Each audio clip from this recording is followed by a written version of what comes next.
Good evening and welcome to The Flowers and the Wild. I am your host, Ashna Flowers, and as I promised, I had a big surprise for you, but I was not able to go live because apparently I don't have the permissions to do that yet because I don't have enough followers. We don't have that yet. So, I encourage you to share these podcasts and just get it out there so that we can start, really reaching out and engaging with people on the live stream. That would be amazing. Anyway, so the huge surprise, this right here is my very best friend and our co-host, Rayena Wyld.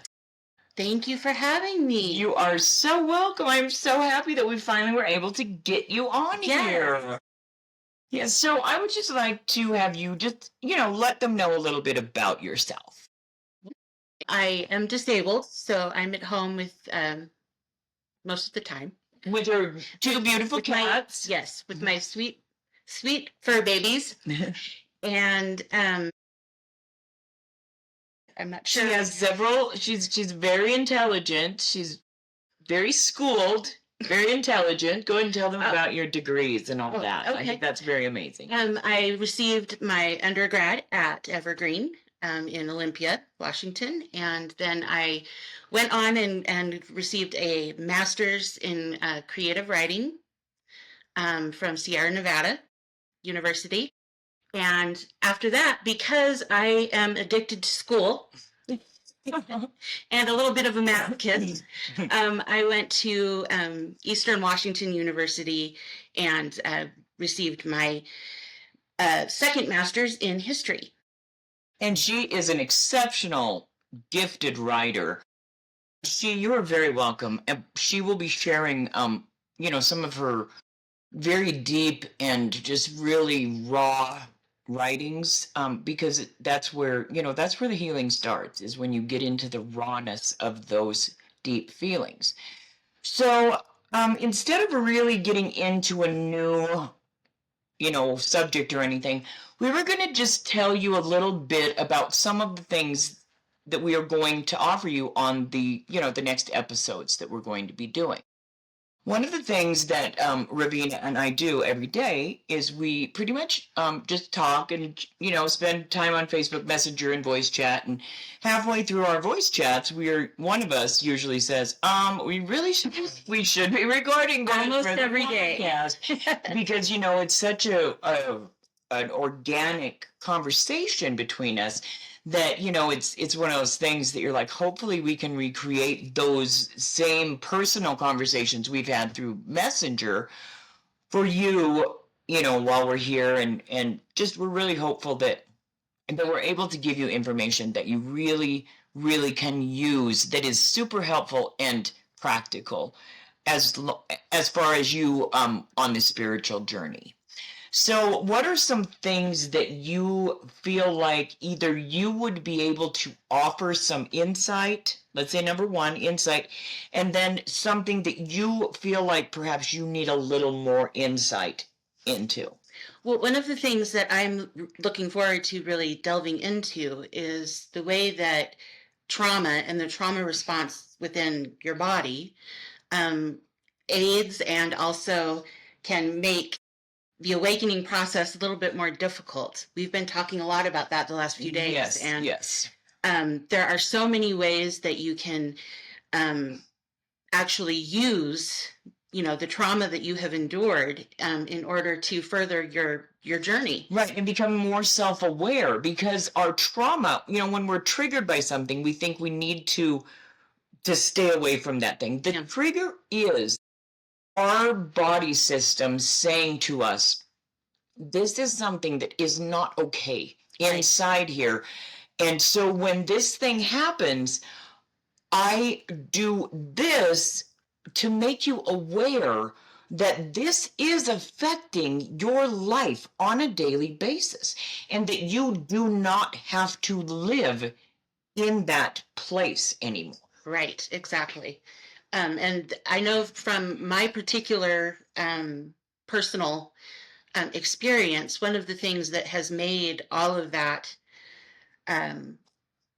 more prevalent is the fact I am a domestic violence survivor, and that has played a lot, a huge role in my um, need, I suppose, Right, right. to move forward and move on, Right. and open up spiritually.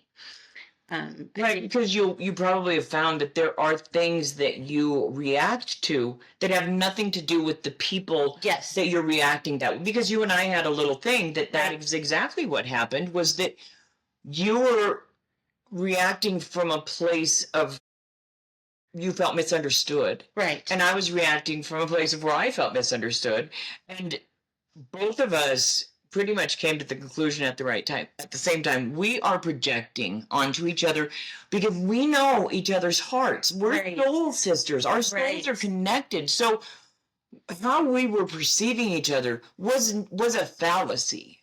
It was not representative of the true love and friendship that we have. It was that crappy projection stuff that literally can rewrite the whole course of your life Yeah. if you allow it to flood your brain. And that is the most important thing, is just becoming aware of that trauma, because that you don't even have to start doing anything to start healing that. You just have to become aware, and then the healing starts. Exactly. And once it does, the thing that has been most surprising to me, and which is one of the things that I'm still learning, is how simple it is once you um, figure out that that is what's happening. Right. You know, Right. Oh, exactly. And even like with the spiritual awakening things that we've been talking about, that is also so simple that it is almost impossible to find. Yes. Because you are not becoming something new. You are not returning to some vision of what you think it is. It is literally returning back to your eternal soul that has never had any of the trauma that you have suffered. Right. And learning how to change your dialogue with yourself. That is something that I am definitely Flip the script. Flip You've the got script, to flip yeah. the script. And that is definitely something that I'm still struggling with. Right, and like on our messages, Yeah. you'll be like, "Oh, I have financial abundance, but I don't know how I'm going to come up with my rent." And I'm like, "Well, that's not what you say. You say I have financial abundance, and that's it." And you stop. And you live in that state and feeling of having that financial abundance. I know it seems really hard, but that is what it means to have faith. So whether whatever your religious or practicing affiliation is of any kind, that rule still applies regardless. Definitely. Yeah. So anyway, well, we just wanted to jump on, let you know that we weren't going to be live because, we're just not allowed to do that yet, apparently. So we're going to go ahead and let you go tonight, but we want to thank you so much for supporting us and being part of all this journey with us. And please share, subscribe, everything. Let's get people knowing about this, and let's do this together. So once again, thank you so much. And Rayena, I'm just so glad that we are now together doing this amazing podcast. Me together. too. I've been looking so forward to this. I had some injuries and everything that kept me from the first few episodes, but I'm so happy to be here now. Yes. And I just love you. I love you so much. And I'm looking so forward to this journey with you on this amazing podcast, The Flowers in the Wyld. I'm your host, Ocean Flowers, and this is our amazing co-host, Rayena Wyld. See you next time. Bye.